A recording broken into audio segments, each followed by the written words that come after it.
নমস্কার বন্ধুরা, তনুশ্রী রান্নাঘরে আপনাদের সকলকে স্বাগত জানাই। আশা করছি আপনারা সকলে ভালো আছেন, সুস্থ আছেন।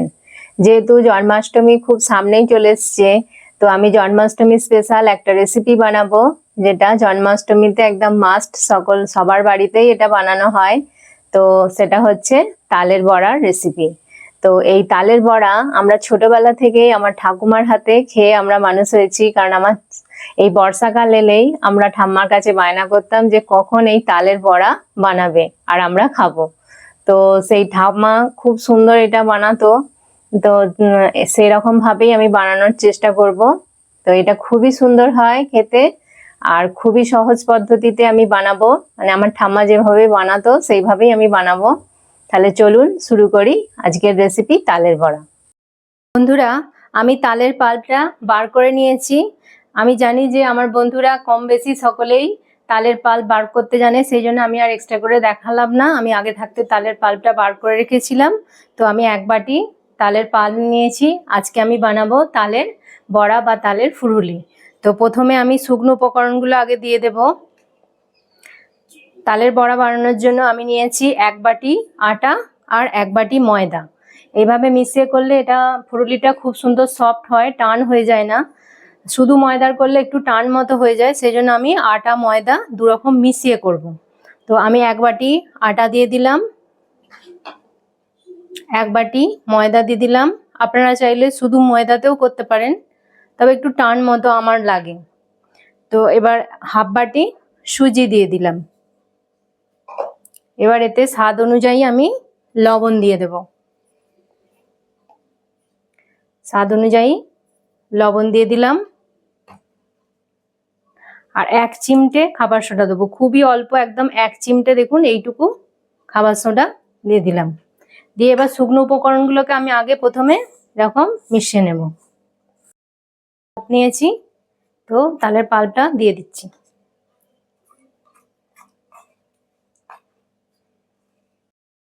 আখের গুড় নিয়েছি, আপনারা চাইলে এখানে চিনি দিয়েও করতে পারেন, দুটোই ভালো হয়, তবে আমার মনে হয় যেন গুড়টা দিলে বেশি ভালো হয়। তো সেই জন্য আমি এক বাটি আখের গুড় দিয়ে দিয়েছি। এবার এটা দিয়ে দিলাম।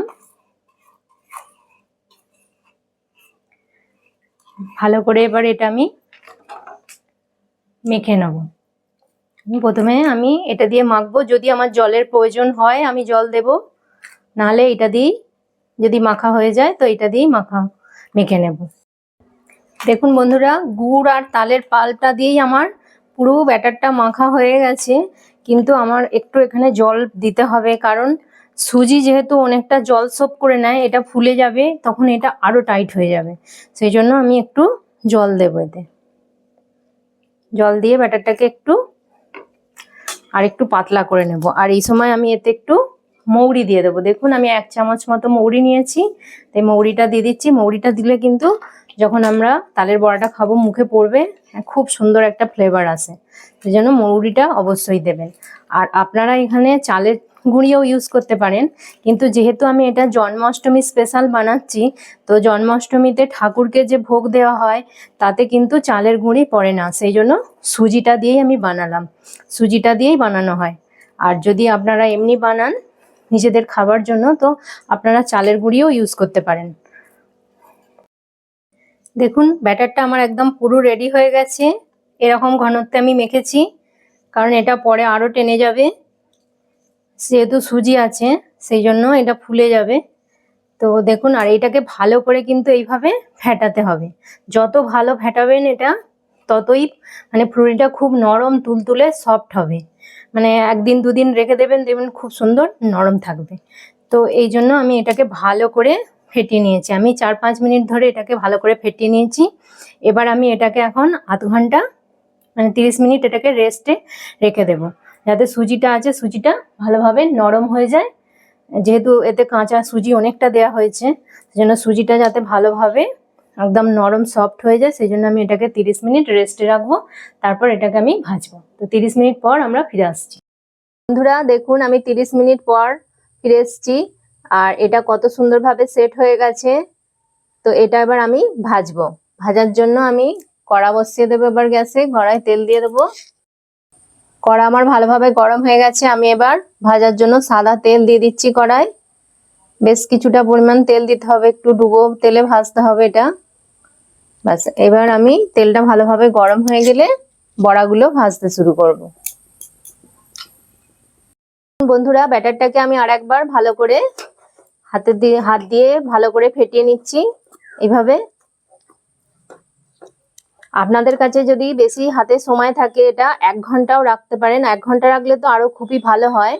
এটা যতটা টাইম এটাকে দিতে পারবেন ততটা এটা সুজিগুলো ভালোভাবে নরম হয়ে যাবে আর এটা খুব সুন্দর ফ্লপি হয়ে যাবে।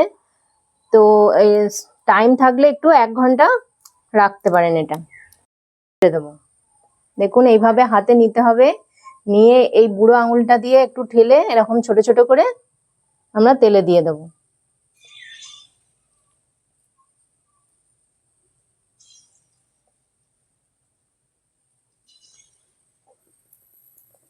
দেখুন এইভাবে আমি ছোট ছোট করে, এগুলো একসাথে অনেকটা ভাজা যায়, মানে কড়াই মোটামুটি তেলের মধ্যে যতটা ধরবে আপনারা দিয়ে দেবেন। দেখুন না, এতে একসাথে অনেকগুলো করে এগুলো ভাজা যাবে। পিঠটা ভাজা হয়ে গেছে, এবার আমি এটাকে হালকা করে এরকম নেড়ে নেড়ে দেবো খুন্তি দিয়ে, তাহলে সব দিকটা ভালোভাবে ভাজা হবে। এইভাবে খুন্তি দিয়ে দেখছেন কত সুন্দর লাল হয়ে আসছে এবার। আর এই সময় গ্যাসের ফ্লেমটা কিন্তু মিডিয়ামে রাখতে হবে। খুব যদি হাই দিয়ে দেওয়া হয় তাহলে উপর থেকে ছুঁয়ে যাবে, ভেতরটা কিন্তু ভালোভাবে ভাজা হবে না। সেই জন্য একটু সময় নিয়ে মিডিয়াম আছে এটাকে ভাজতে হবে। আমি এটাকে ভালো করে লাল লাল করে ভেজে নেব। দেখুন পুরো আমার এই তালের বড়াগুলো ভালোভাবে ভাজা হয়ে গেছে, লাল লাল হয়ে গেছে। এবার আমি এগুলোকে তুলে নিচ্ছি।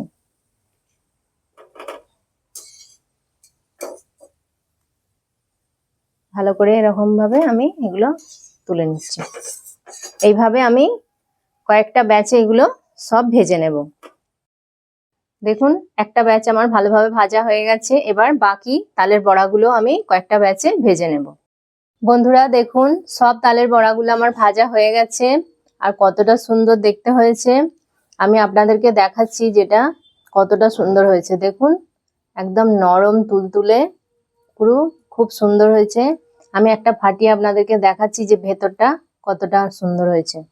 দেখুন ভেতরটা পুরো একদম নরম, মুখে দিলেই পুরো মিলিয়ে যাবে। আর বাইরের কোটিংটা একদম ক্রিস্পি। তো বাইরেটা এত সুন্দর ক্রিস্পি হয়েছে আর ভেতরটা নরম, মানে দুটোর কম্বিনেশনে যখন এটা মুখে পড়বে একদম দারুণ সুন্দর লাগবে খেতে। তো আশা করছি আপনাদের আমার এই রেসিপিটি ভালো লেগেছে।